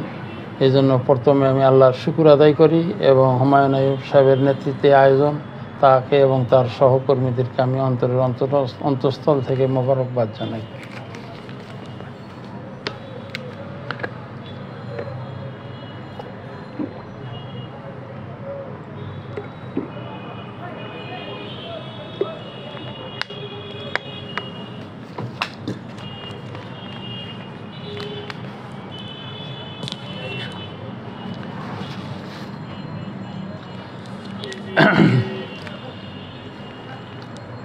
সত্যিকার অর্থে এই দীর্ঘ সময় ধরে বিভিন্ন আলোচক ইসহাক ফরিদী সাহেবের গড়া ছাত্র এবং তার জামাতা সকলের কাছ থেকে অত্যন্ত গুরুত্বপূর্ণ বিষয় শুনতেছিলাম, খুবই ভালো লাগতেছিল। তো ইসহাক ফরিদী সাহেবের জীবনের গুরুত্বপূর্ণ বিষয়গুলি অনেক আজকের আলোচনায় এসেছে। এই আলোচনা আজকের ছাত্র সমাজের জন্য পাথেয় এবং চেতনার উৎস হয়ে থাকবে, আমি এটা বিশ্বাস করি। আমি ইসহাক ফরিদী রহমতুল্লাহ আলাই তার সাথে আমার পরিচয় ঘটে আমি যখন ফরিদাবাদ মিজান পড়ি এবং উনি পড়েন কাফিয়া, তখন আমরা একটা ছাত্র সংগঠন জড়িত হয়েছি, যেটার নাম ছিল ঐক্য। এই ঐক্যের উদ্যোক্তার মধ্যে ছিলেন আল্লামা ইসহাক ফরিদী রহমতুল্লাহ আলাই, আল্লামা আবুল ফাতা ইয়াহিয়া, হজরত মৌলানা আবু সুফিয়ান, ডক্টর মুশতাক আহমদ মহিউদ্দিন, আরও অনেকে। ওনারা প্রথম দিকে আমাদের বয়সে সিনিয়র, আমরাও এটাতে ছিলাম। এখান থেকে আমরা প্রথমে এই সংগঠনের মাধ্যমে, যেমন আগে আমরা মনে করতাম যে মাদ্রাসা পড়ব, এখান থেকে দাওরা পাশ করব, কোনো মসজিদ ইমামতি করব, অথবা মাদ্রাসায় পড়াবো, এতটুকুই। এই সংগঠনের মাধ্যমে আমরা প্রথম বাংলা বাজারের ছাদে মুস্তাক সাহেবের মুখ থেকে আপনার দারুল দেওবন্দ মাদ্রাসা ডালিম গাছের নিচে প্রতিষ্ঠিত হয় এবং সেখানকার আকাবিরদের নাম শুনি। এর আগে আমরা নাম জানতাম না। এই লাজনত তখন ঐক্য ছিল, ঐক্যের মধ্যে আমাদের টার্গেট ছিল, ওই সময় মাদ্রাসা ছিল এদিকে ঢাকা ইসলামিয়া মাদ্রাসা, বড় কাটারা, লালবাগ, কামরাঙ্গীরচর, যাত্রাবাড়ি, আর দেওবন্দ মাদ্রাসা, আমলাপাড়া। এগুলোর ক্লাসে, এই সমস্ত মাদ্রাসার ক্লাসের প্রথম, দ্বিতীয়, তৃতীয় ভালো ছাত্রদেরকে এই সংগঠনে ভেড়ানো। পরবর্তীতে 1975-এর দিকে ফরিদাবাদ মাদ্রাসা যখন হযরত মাওলানা ইসহাক ফরিদী সাহেব, মাওলানা ওবায়দুল্লাহ ফারুকী সাহেব, নূর হোসেন কাসেমি সাহেব, মুফতি গোলাম মোস্তফা সাহেব আসেন, ওনারা আসে এই লাজমত তলায়া এই নামটা চেঞ্জ করে এই ছেলেগুলি, আমরা এই মাদ্রাসা এবং বিভিন্ন মাদ্রাসার ছেলেরা আসতো, আমরা এটা আপনার গোপনে বিভিন্ন মসজিদে বিভিন্ন জায়গায় প্রোগ্রাম করতাম। তো আমাদের এই মুরব্বীরা আমাদের কর্মসূচি এবং উদ্দেশ্য লক্ষ্য জানার জন্য আমাদের সাথে এক জায়গায় একত্র আমাদেরকে ডাকেন। এরপরে বলো যে তোমরা তো এখনও সবাই ছাত্র, তো যারা মুরব্বী ওলামারা আছে আমরা এটার কর্মসূচি ঠিক করি, এটার নামও পরিবর্তন করে লাজনত তলাবা। মূলত লাজনত তলাবার পুরো আপনার পিছনে ছিল হলো ঐক্য। এই ঐক্যের মধ্যে সবচেয়ে বেশি সদস্য বানিয়েছেন ইসহাক ফরিদী। আমার দৃষ্টিতে আমাকে যে কথা বলতে বলা হয়েছে, ইসহাক ফরিদী সাহেব উনি ছাত্র গড়ার কারিগর কেন বলা হয়, এর কারণগুলি মৌলানা হুমায়ুন আইয়ুব, মৌলানা খুরশিদ সাহেব এবং মৌলানা জয়নুল আবেদিন সাহেবের আলোচনার মধ্যে আসছে। তবে আমি একটু ভিন্ন শব্দে বলতে চাই, এক শব্দে। ইসহাক ফরিদী সাহেব রহমতুল্লাহ আলাই বহুমুখী প্রতিভার সমন্বয়কারী এক ব্যক্তি ছিলেন। একদিকে যেরকম তিনি হাফেজ, উচ্চ পর্যায়ের হাফেজ, এবং কোরআন শরীফ অত্যন্ত তার মুখস্থ ছিল, সারা বছর তেলাওয়াত কম বেশি করতো। তার পিছনে আমরা ফরিদাবাদ তার পিছনে তারাবি পড়েছি চৌধুরীপাড়ায়, তার কোনো দিন লোকমা যাইত না। এবং ফরিদাবাদ মাদ্রাসা আমরা দেখেছি, ফরিদাবাদ মাদ্রাসায় হুজুরের সবসময় ক্লাসে নম্বর আউয়াল, মালিবাগে ক্লাসে সবসময় নম্বর আউয়াল। এরপরে যখন আমরা নহমির পড়ি, ওনারা সরে বেকায় তিনি বিভাগীয় মেধা তালিকার 2-3-এর মধ্যে আপনার স্থান অধিকার করেন। এবং ফরিদাবাদ মাদ্রাসা একটা ইন্তশারের কারণে সম্ভবত মিশকাত শরীফ হুজুরের পরীক্ষা দেওয়া সম্ভব হয় নাই। দাওরা হাদিসেও মালিবাগের প্রথম দিকে ব্যবস্থাপনা, মাদ্রাসার খাওয়া দাওয়া অত বেশি সুন্দর ছিল না পরিবেশ। তারপরে আমরা পরীক্ষা দিতে গেছি কামরাঙ্গীরচর, আবুল ফাতা ইয়াহিয়া সাহেব এবং হযরত মাওলানা ইসহাক ফরিদী সাহেব, আরও অন্যান্য জামাতের। তো সেখানে আমাদের মসজিদের দোতলায় দেওয়া হয়েছে জ্যৈষ্ঠ মাস, খুবই গরম, ফ্যানও ছিল না। আমার তো পেশাব বন্ধ হয়ে গেছে, পরে ডাব আপনার খাওয়ার জন্য ডাক্তার পরামর্শ দিল। তো এই অবস্থার মধ্যে ইসহাক ফরিদী সাহেব মালিবাগ থেকে তিনি বেফাকে 3 নম্বর মেধা তালিকা আপনার উত্তীর্ণ হন। ইসহাক ফরিদী সাহেব প্রথম তার বৈশিষ্ট্য হলো একজন তিনি সার্বক্ষণিক মেহনতকারী একজন ছাত্র। দ্বিতীয় বৈশিষ্ট্য হলো আমি বাংলাদেশ এবং ভারতে পড়াশোনা করেছি, তার মতন মুখস্থ শক্তির অধিকারী আরেকজন ছাত্রকে দেখিনি। এবং তৃতীয় নম্বর তার বৈশিষ্ট্য, ছাত্র জীবন থেকে সবাইকে তিনি নিয়ে চলতে পারার একটা তার যোগ্যতা ছিল, সবাইকে নিয়ে চলার যোগ্যতা ছিল। এবং ইসহাক ফরিদী সাহেবের বৈশিষ্ট্যের মধ্যে হলো তিনি উন্নত মানের চরিত্রের অধিকারী ছিলেন এবং সকলের সাথে তিনি মিষ্টি ভাষায় কথা বলতেন, হাসি মুখে কথা বলতেন। এবং তার মধ্যে আরেকটা বৈশিষ্ট্য ছিল, মাদ্রাসার সকল শিক্ষকদের সাথে একই সময় তিনি যোগাযোগ রাখতেন এবং তার উপরে জামাতের ভালো ছাত্র, নিচের জামাতের ভালো ছাত্র, তাদের সবার সাথে তার যোগাযোগ ছিল। এবং ছাত্র জীবন থেকে আমাদের একটা ফান্ড ছিল, মাদ্রাসায় যারা অসহায় ছেলে অসুখ বিসুখ হবে তাদের দেখতে যাওয়া এবং তাদের স্যালাইন প্রাথমিক ওষুধের ব্যবস্থা করা এবং আশেপাশে হাসপাতালে রুগী দেখতে যাওয়ার একটা তার আগে থেকেই জিনিসটা ছিল। এরপরে পরবর্তীতে সাহিত্য চর্চা ওখানে যে ব্যবস্থা করেন ফরিদাবাদে, আমরা ফরিদাবাদ থেকে দাওয়াতের কাজ করতাম, লালবাগ, কামরাঙ্গীরচর, বড় কাটারা এবং আমলাপাড়া এবং ঢাকার বাহিরে সিলেট, চিটাগাং আমরা কাজ করি। রমজানের পরে ভালো ভালো ওই ছেলেগুলি ফরিদাবাদ ভর্তি হয়। যখন 1974-এ বিভাগ প্রতিষ্ঠিত হয় তখন এই ওনাদের দাওয়াতে, আমাদের দাওয়াতে যে ছেলেগুলি আসে, ফরিদাবাদ একচেটিয়া 1974 থেকে 82 পর্যন্ত একচেটিয়া ভালো রেজাল্ট হয়। যখন 82-তে ফরিদাবাদ থেকে ওখানকার মেধাবী ছেলেগুলি মালিবাগ আমরা চলে আসি, তখন ওখান থেকে আল্লামা ফরিদউদ্দিন মাসুদ সাহেব, হযরত মাওলানা নূর হোসেন কাসেমি, মুফতি আব্দুল হান্নান সাহেব, ওবায়দুল্লাহ ফারুক সাহেব, সুলাইমান নোমানি আসে। তো এই ভালো ভালো ছেলেগুলি এখানে চলে আসে। এই ভালো ভালো ছেলেগুলি চলে আসার কারণে 82 থেকে 90 পর্যন্ত ফরিদাবাদ অনেক পিছনে চলে গেল, একচেটিয়া ভালো রেজাল্ট এই মালিবাগ। এরপরে যখন তিনি কর্মজীবনে আসলেন, কাসিমুল উলুম কাজ করার পরে চৌধুরীপাড়া মাদ্রাসার 1990 মোহতামিম হইলেন। মোহতামিম হওয়ার পরে লাজনাতুত তলাবার ওই সময় নূর হোসেন কাসেমি সাহেব মাদ্রাসা প্রতিষ্ঠা করা এবং সারা দেশে আন্দোলন, বিভিন্ন কাজে ব্যস্ত। ঠিক ছাত্র গড়া নিয়ে কাজ করা, এই জায়গাটা আমাদের দুর্বল হয়ে গেল, যেটা লাজনাতুত তলাবা করত। এবং আমাদের আরব মুরব্বী ফরিদউদ্দিন মাসুদ সাহেব, উনিও তখন দেশ বিদেশে যাওয়া এবং তার আরও অন্য অন্য কাজের মধ্যে ব্যস্ত হয়ে গেলেন।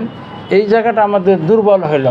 এই জায়গাটার চৌধুরীপাড়া থাকতে ওনার একটা দরকার ছিল, একটা প্রতিষ্ঠানের এবং একটা ক্ষেত্রের। এই জায়গা থেকে আপনার ওনার ভিতরে বহুমুখী প্রতিভা ছিল।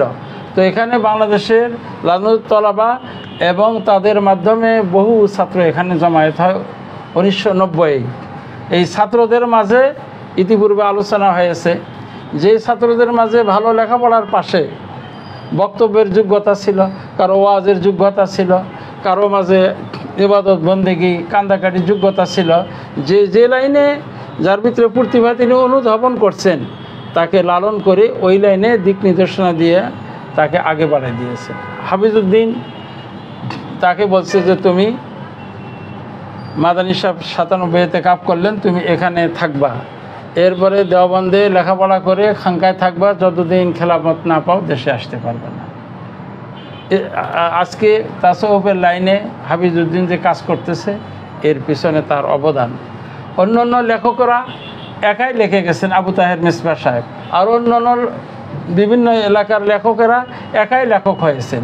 লাজনাতুত তলাবা এর প্রয়াসে বহু ছেলেরা লেখক, সংগঠক এবং সমাজের নেতৃত্বের দেওয়ার যোগ্যতা অর্জন করেছেন। লাজনাতুত তলাবা যখন আমাদের দুর্ভাগ্য এর মধ্যে ফাটল ধরে, পরবর্তীতে এই চৌধুরীপাড়া মাদ্রাসা কেন্দ্রিক লাজনাতুত তলাবার যে কর্মসূচি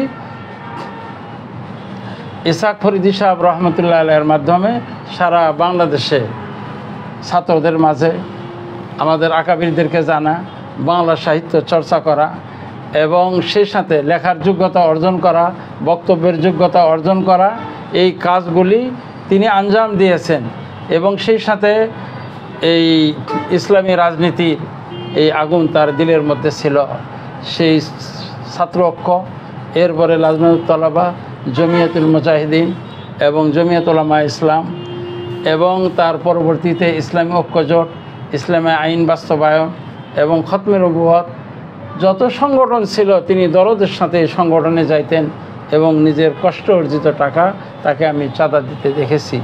এবং তিনি তার ওস্তাদদেরকে এত হাদিয়ে দিয়েছেন, এত খেদমত সেবা করেছেন, তারা তার প্রতি খুবই তাদের দোয়া এবং তাদের মনের একান্ত তার প্রতি টান ছিল। অনুরূপভাবে ছাত্রদের তিনি, তার মধ্যে বহুমুখী যোগ্যতা ছিল, তার মধ্যে একটা দরদ আগুন ছিল এবং তিনি একটা যেরকম কাবাঘর মহাবিশ্বের একটা চুম্বক, তো আমাদের ছাত্র সমাজের জন্য তিনি একটা চুম্বক ছিলেন। যে ছেলে এলেমের লাইনে আগে বাড়তে চায় তাকে চুম্বক হিসেবে গ্রহণ করে আপনার এলমের লাইনে অনেক অগ্রসর হয়েছেন, এবং যে ছেলে লেখার লাইনে আগেতে চায় সেই চেতনা এবং খোরাক এখান থেকে তিনি লাভ করেছেন। এবং অনুরূপভাবে যারা সংগঠন লাইনে যোগ্যতা অর্জন করতে চায় তার জন্য ইসহাক ফরিদী চেতনার মিনার ছিলেন।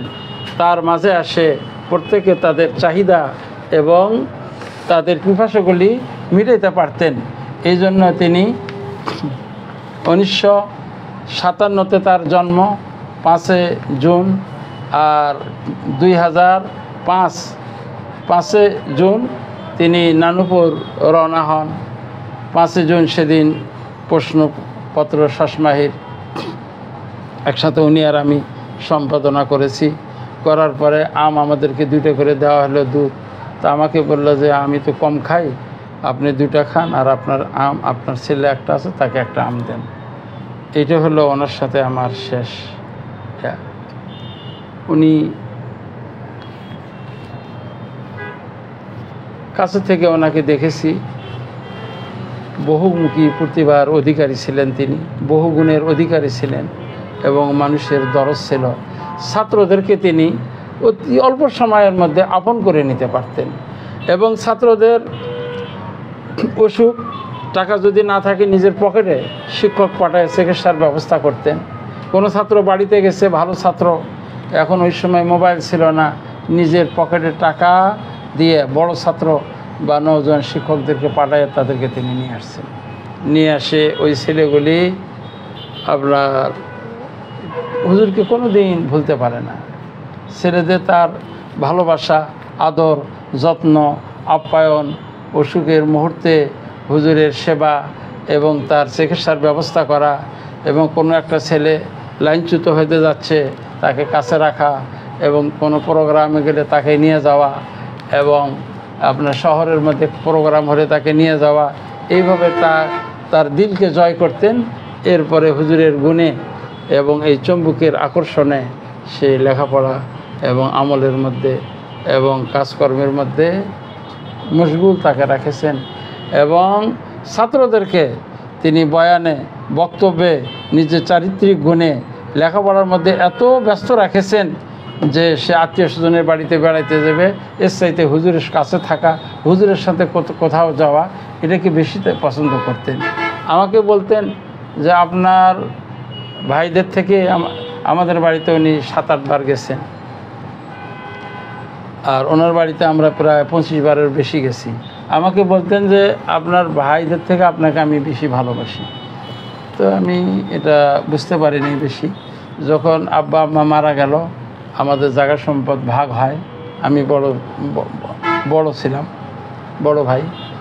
তো হুজুরের কথাটা আপনার তখন আমার একটু উপলব্ধি হয়েছে। এবং উনি যখন ইন্তেকাল করেন উনি অ্যাক্সিডেন্ট হয়েছেন রাতের মধ্যে, এবং রাতের 4টের দিকে কুমিল্লা হাসপাতাল থেকে তার ইন্তেকাল সংবাদ আসে। লাশ যখন এখানে আসে, ওনাকে দেখার পরে, আঘাত দেখার পরে 17 দিন পর্যন্ত আমি ক্লাস করি, মানে পড়ার শক্তি, চিন্তার শক্তি সব লোপ পেয়ে গেছে। আজকের ছাত্র সমাজের জন্য ইসহাক ফরিদী সাহেবের জীবনী বিরাট বড় চেতনা মিনার হবে এবং তাদেরকে উৎসাহ জাগাবে। এই জন্য তার জীবনীটাকে আরও, এটা তো স্মৃতিমূলক কথা তাকরার আছে, তো এই ধারাবাহিক জীবনী ইতিপূর্বে আওয়ার ইসলামের সম্পাদক সাহেবও বলেছেন। ওনার যোগ্য জামাতা, তাকে নিয়ে আমরাও গর্ব করি, হযরত মাওলানা জয়নুল আবেদিন সাহেব।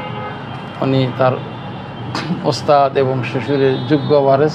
তার জীবনীটা আবার ছাপে যেন জনগণের মাঝে বিতরণ করা হয়, এবং ওনারকে নিয়ে আলোচনা বিভাগ, থানা বিভাগ, জেলা ভিত্তিক এবং বিভাগ ভিত্তিক আলোচনা হওয়ার দরকার।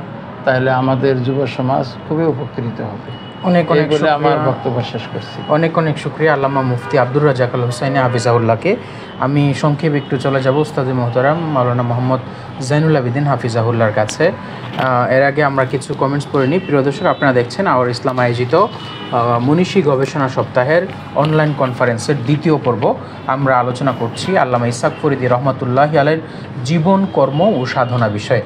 আপনি কোথা থেকে দেখছেন? আল্লামা ইসহাক ফরিদী রহমাতুল্লাহ আলাইহি সংশ্লিষ্ট কোনো প্রশ্ন যদি আপনার থেকে থাকে, আপনি কমেন্টসে লিখতে পারেন।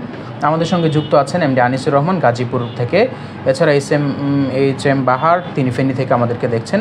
শওকত আলী আমাদের সঙ্গে যুক্ত আছেন। আমাদের সঙ্গে যুক্ত আছেন আবির মাহমুদ, আলমগীর হোসেন রাশিদি, আবু বকর সিদ্দিক, মুফতি আমির হামজা সিরাজ, জিয়াউল আশরাফ, ওমারা হাবিব, শফিকুর রহমান, আব্দুর রহমান, মুফতি সাইদ আহমদ নুমানি, হাবিবুল্লাহ সিরাজ, মুমিনুল ইসলাম, মুনতাসির বিল্লাহ, এমডি রাকিব সহ আর অনেকে আমাদেরকে দেখছেন। আপনি কোথা থেকে যাচ্ছেন সেটি লিখতে পারেন। আমাদের কাছে একটি প্রশ্ন বারবার আসতেছে, যে প্রশ্নটা আমরা উস্তাদে মোহতারাম মাওলানা মোহাম্মদ জয়নুল আবেদিন হাফিজাহুল্লাহর কাছে জানতে চাই। আল্লামা ইসহাক ফরিদী রাহিমাহুল্লাহর নামের শেষে ফরিদী একটা উপাধি আছে। এই ফরিদী উপাধিটা কিভাবে আসা, কেন আসা, যদি একটু বলতেন। এটা কাছের সবাই জানেন যে মাওলানা ইসহাক ফরিদী রাহিমাহুল্লাহ তাআলা পড়েছেন তো অনেকের কাছে, কিন্তু তিনি একেবারে মৃত্যু পর্যন্ত সবচাইতে বেশি প্রভাবিত ছিলেন তার দুই শিক্ষক দ্বারা। একজন আল্লামা ফরিদউদ্দিন মাসউদ দামাত বারাকাতুহুম, আর একজন হযরত মাওলানা নূর হোসেন কাসেমী রাহিমাহুল্লাহ তাআলা রাহমাতান ওয়াসিআ। তো তিনি মূলত তার নামের শেষে এই লকব যুক্ত করেছেন তার উস্তাদ আল্লামা ফরিদউদ্দিন মাসউদ দামাত বারাকাতুহুমের দিকে নিসবত করেই এটা লিখেছেন, এবং তিনি ঠিক ওইভাবেই বলতেন বরাবর। আমি নিজেও তার মুখে অনেকবার শুনেছি, যেমনটি আব্দুল্লাহ ইবনে মুবারক রাহিমাহুল্লাহ তাআলা বলেছেন যে আল্লাহ তাআলা যদি আমাকে ইমাম আবু হানিফা এবং সুফিয়ান সৌরি দ্বারা সাহায্য না করতেন, লাকুনতু কাসাইরিন নাস, তাহলে আমি 8-10 জনের মতোই হতাম। তো তিনি এটা বলেছেন, হুজুরও যেটা বলেছেন, এই ছাত্র ঐক্য লাজনা কি চিন্তা দিল, কি প্রেরণা দিল, তাদেরকে কোন জায়গাটা থেকে কোন জায়গায় এনে দাঁড় করিয়ে দিল, এই যে আলাদা একটা জায়গা। তো জীবনে স্বপ্ন চিন্তার এই যে আলাদা জায়গাটা, এই আলাদা জায়গাটা তাদের জন্য নির্মাণ করেছেন যে দুইজন ব্যক্তি, তারা হলেন মাওলানা ফরিদউদ্দিন মাসউদ এবং মাওলানা নূর হোসেন কাসেমী। তন্মধ্যে মাওলানা ফরিদউদ্দিন মাসউদের যে পাঠের বিস্তার এবং ওই সময়ে তিনি চিন্তার যে জায়গাটাকে উন্মোচন করেছেন আমাদের এই বাংলাদেশে, আমরা জানি না ঠিক এইভাবে তালিবানি উলুমে নবুয়তের জন্যে আগামী দিনের চিন্তা ঠিক এমন একটা জায়গা আর কেউ তখন আবিষ্কার করেছেন কিনা এখনও পর্যন্ত আমরা সেটা জানি না। ফলে তার দ্বারা তিনি অনেক বেশি প্রভাবিত হচ্ছিলেন, এবং সেই প্রভাব থেকেই তিনি নিজের নামের সঙ্গে তার ওস্তাদের নামকে এভাবে যুক্ত করেছেন। ধন্যবাদ। আপনার কাছে সর্বশেষ জানতে চাওয়া, 1 মিনিটে যদি আমাদেরকে বলতেন, আমরা আল্লামা ইসহাক ফরিদী রহমাতুল্লাহি আলাইহিকে নিয়ে মনীষী গবেষণা সপ্তাহের আয়োজন করছি। এর আগেও আমরা বেশ কয়েকজন আলেমকে নিয়ে এরকম মনীষী গবেষণা সপ্তাহ করেছি, সামনেও করব ইনশাআল্লাহ। তো আকাবিরদের, বরেণ্য আলেমদের এই চর্চাগুলো জারি রাখা কেন দরকার, এটার উপজীব্যগুলো আমাদের সমাজে আসা কেন দরকার, যদি একটু বলতেন। সবচাইতে বড় যে জায়গাটা এখানে সেটা হলো একজন আলেমের চিত্র কেমন, সেটা এখনও আমরা আলেম দেখছি, সামনে আরও আলেম আমরা দেখব, কিন্তু মাওলানা শামসুদ্দিন কাসিমি রাহিমাহুল্লাহ তাআলার আলাদা হওয়ার জায়গাটা কোনটা, কি রেখাগুলো, যে রেখাগুলো আমরা অন্য কোথাও পাচ্ছি না।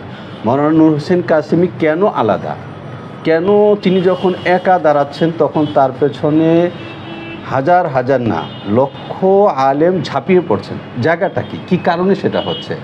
তো মূলত এই জায়গাগুলো যদি আমাদের চর্চায় আসে তাহলে আগামী দিনে আমাদের তরুণরা আমাদের যাওয়ার যে জায়গাটা সেই জায়গাটাকে তারা দেখতে পাবে এবং সেই জায়গাটাকে দেখার এবং সেই জায়গাটাতে পৌঁছার তারা স্বপ্ন দেখতে পারবে, নতুবা তাদের জন্য স্বপ্ন দেখার জায়গা থাকবে না, অথবা ভুল জায়গায় তারা স্বপ্ন দেখবে এবং তারা সামনে যাওয়ার বদলে পেছনে চলে যাবে। অনেক অনেক শুক্রিয়া। আমি শেষের দিকে চলে যাব। আল্লামা ইসাক ফরিদী রহমতুল্লাহি আলাইহির একমাত্র সাহেবজাদা, রাজধানী ঢাকার জামিয়া মাহমুদিয়া মেরাদিয়া মাদ্রাসার মুদাররিস মাওলানা আবু সাইদ মোহাম্মদ সাইম হাফিজাহুল্লাহর কাছে, আপনার কাছে আমি আপনার বাবার স্মৃতি সম্পর্কে একটু সংক্ষেপে জানতে চাই। আপনার বাবার স্মৃতি যেমন জানা আছে, কেমন দেখেছেন বাবাকে? উনি একজন সফল শিক্ষক ছিলেন, উনি একজন বরেণ্য আলেম ছিলেন, সচেতন মুরব্বী ছিলেন, বাবা হিসেবে তাকে কেমন দেখেছেন? আলহামদুলিল্লাহি রাব্বিল আলামিন ওয়াসসালাতু ওয়াসসালামু আলা সাইয়্যিদিল আমবিয়া ওয়াল মুরসালিন ওয়া আলা আলিহি ওয়া আসহাবিহি আজমাইন।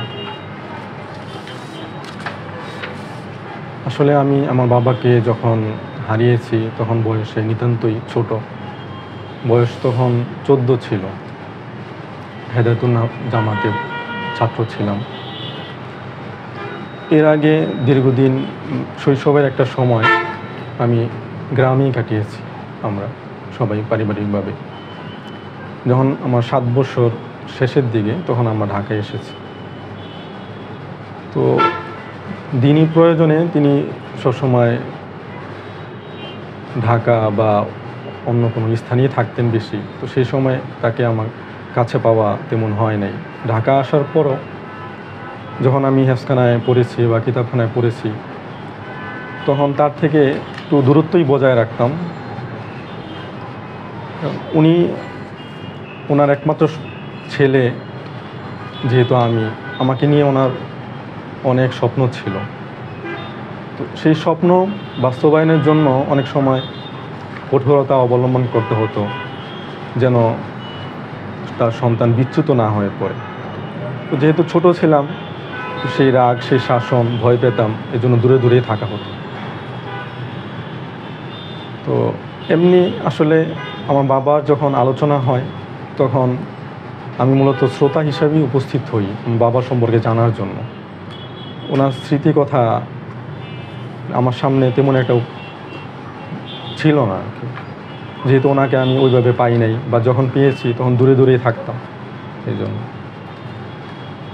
সকলের কাছে দোয়া চাই যেন আল্লাহ তাআলা আমার বাবার খেদমতগুলো কবুল করেন এবং আমাদেরকেও যেন আল্লাহ তাআলা কবুল করে নেন, যেন আমরা ওনার খেদমতগুলো ধরে রাখতে পারি, দ্বীনের খাদেম হিসেবে আল্লাহ তাআলা যেন আমাদেরকে কবুল করেন। এই দোয়া চাচ্ছি আমি আমার পরিবারের পক্ষ থেকে। অনেক অনেক শুক্রিয়া আল্লামা ইসাক ফরিদী রাহিমাহুল্লাহর সাহেবজাদা মাওলানা আবু সাইদ মোহাম্মদ সাইমকে। আমরা চলে যাব আজকের অনুষ্ঠানের সভাপতি চৌধুরীপাড়া শেখ জনুরুদ্দিন রহমাতুল্লাহি আলাইহি দারুল কোরআন মাদ্রাসার নায়েবে মুহতামিম এবং শাইখুল হাদিস মাওলানা খুরশিদ আলম কাসিমি হাফিজাউল্লাহর কাছে।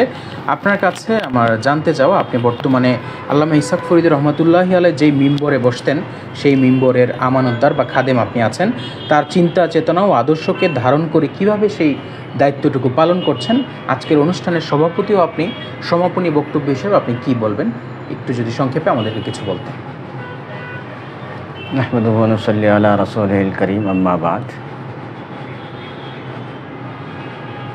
সত্যিই মসজিদের মিম্বার এটা অনেক বড় একটি আমানতের স্থান।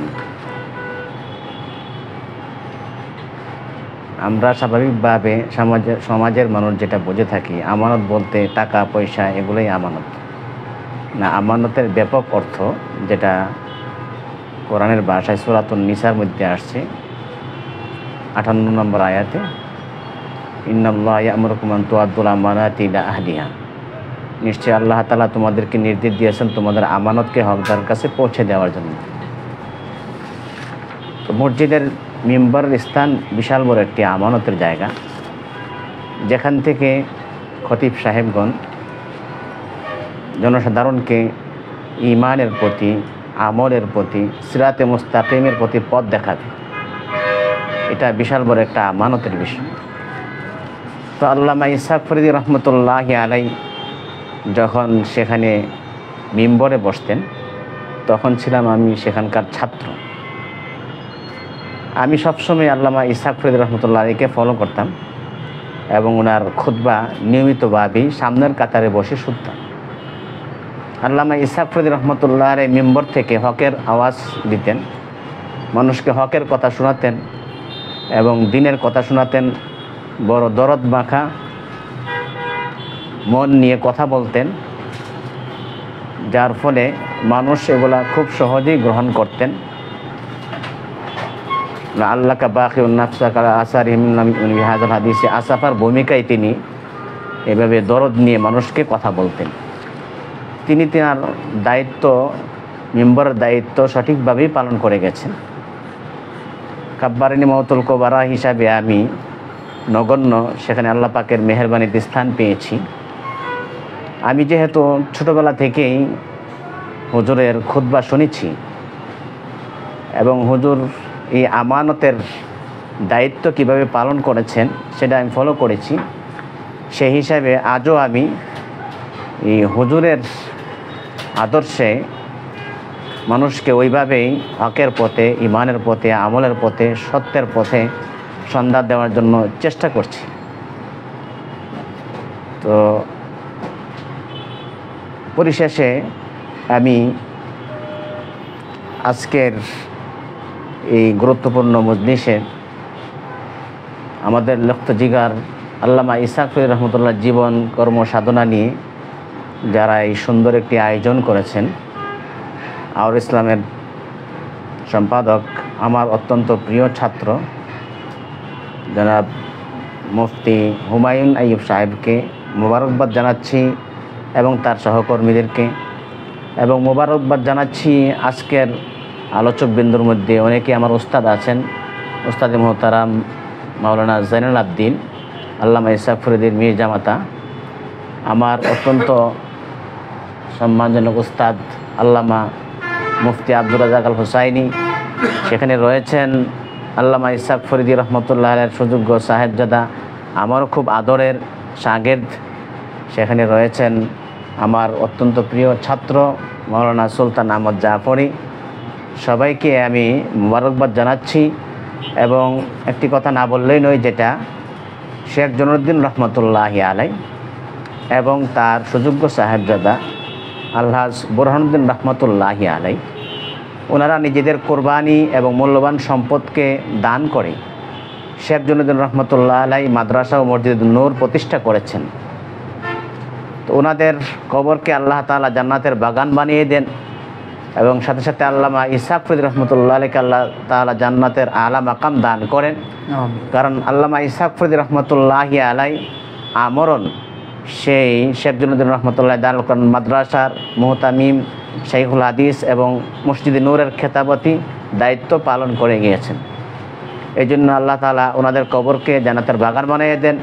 এবং বিশেষ করে আমি মুবারকবাদ জানাচ্ছি আমার পক্ষ থেকে আমাদের শেখ জনুদ্দিন রহমতুল্লাহ দারুল কোরআন মাদ্রাসার সুযোগ্য মোতাওয়াল্লি, মসজিদে নূরের সুযোগ্য মোতাওয়াল্লি জনাব ইমামউদ্দিন নৌমান সাহেবকে, তিনি সার্বিকভাবে এই অনুষ্ঠানের জন্যে আমাদেরকে পরামর্শ দিয়েছেন, আওয়ার ইসলামকে পরামর্শ দিয়েছেন, সহযোগিতা করেছেন।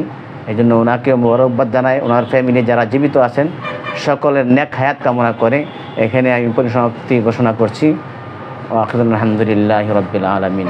অনেক অনেক শুকরিয়া। আজকের অনুষ্ঠানের সম্মানিত সভাপতি শেখ জনুদ্দিন রহমতুল্লাহি আলাই দারুল কোরআন মাদ্রাসার নায়েবে মুহতামিম ও শাইখুল হাদিস মাওলানা খুরশিদ আলম কাসিমি হাফিজাউল্লাহকে। প্রিয় দর্শক, আপনারা এতক্ষণ দেখছিলেন মনীষী গবেষণা সপ্তাহ আমরা আলোচনা করছি আল্লামা ইসহাক ফরিদী রহমাতুল্লাহি আলাইহির জীবন, কর্ম ও সাধনা নিয়ে। আপনারা দেখছিলেন অনলাইন কনফারেন্সের আজকের দ্বিতীয় পর্ব। আগামীকাল ঠিক 9টায় আমরা অনলাইন কনফারেন্সের তৃতীয় পর্ব আওয়ার ইসলাম টিভিতে সরাসরি যুক্ত হব আপনাদের সঙ্গে। আমাদের সঙ্গে আগামীকাল অতিথি হিসাবে যুক্ত থাকবেন জামিয়া দারুল উলুম জমিরিয়া মাদ্রাসা দক্ষিণ কেরানীগঞ্জের মুহতামিম মাওলানা কেফায়েতুল্লাহ। আমাদের সঙ্গে এছাড়া যুক্ত থাকবেন সভাপতি হিসাবে শেখ জনুদ্দিন রহমাতুল্লাহি আলাই দারুল কোরআন মাদ্রাসার সিনিয়র মুহাদ্দিস মাওলানা দিলাওয়ার হুসাইন রাশেদ। এছাড়া আমাদের সঙ্গে যুক্ত থাকবেন ডক্টর মাওলানা মুশতাক আহমদ হাফিজাহুল্লাহ, মাওলানা আরিফ উদ্দিন মারুফ হাফিজাহুল্লাহ, মাওলানা মুসলিম উদ্দিন হাফিজাহুল্লাহ, মাওলানা নুরুল আলম ইসাকি হাফিজাহুল্লাহ।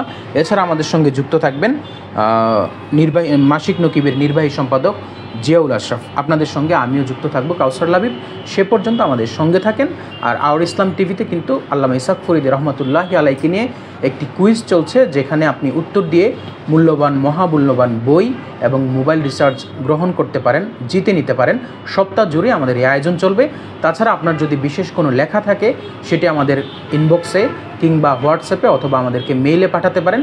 আল্লামা ইসহাক ফরিদী রহমাতুল্লাহি আলাইকে স্মরণ করে আপনি যে কোনো ধরনের লেখা পাঠাতে পারেন, আমরা সেটি সম্মানের সঙ্গে প্রকাশ করব। আমাদের সঙ্গে থাকবেন আগামীকাল রাত 9টা পর্যন্ত। আপনাদের সঙ্গে আবারও যুক্ত হব। আমাদের আজকের অতিথি যারা যুক্ত ছিলেন তাদেরকে সবাইকে আমি কৃতজ্ঞতা জানাচ্ছি, আপনাদেরকেও কৃতজ্ঞতা জানাচ্ছি আপনারা আমাদের সঙ্গে যুক্ত থাকার জন্য। আসসালামু আলাইকুম ওয়া রাহমাতুল্লাহি ওয়া বারাকাতুহু।